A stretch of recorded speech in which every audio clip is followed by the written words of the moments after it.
Hello, this is Heather Taddy, and this is a day in the life of someone with interstitial cystitis. Let's talk about going to the doctor as a patient with interstitial cystitis. This can be very, very frustrating for many reasons.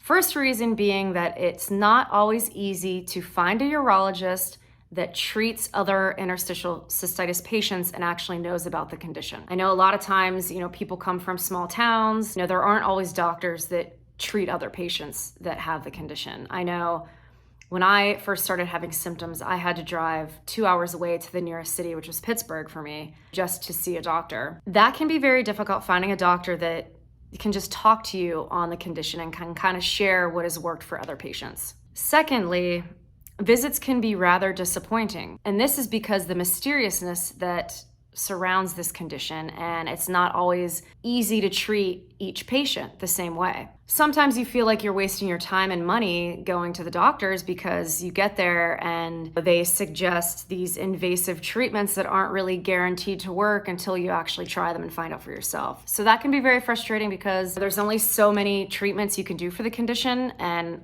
most of them are pretty invasive. You just kind of have to take that risk and find out what works for you. This week, I've run into the issue of running out of one of my prescriptions, hydroxyzine, which I take at bedtime to help calm my bladder. I've taken it for about 8 years, and I ran out of refills. I'm trying to establish a relationship with another doctor I know that treats IC in my city, but he's not taking new patients.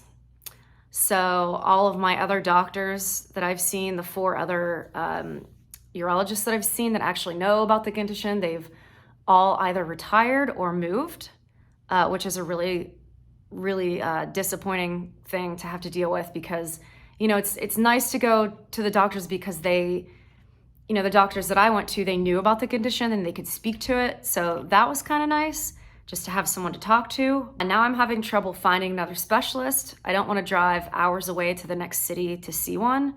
So I'm kind of on my own for now with that. So it's a tricky situation when you have this condition that no one knows a lot about. I'll call different urologist offices and try to book an appointment, and I'll mention interstitial cystitis, and honestly a lot of the times they don't know what it is. So it's tough enough dealing with interstitial cystitis, and it's even tougher trying to find the right doctor to treat you.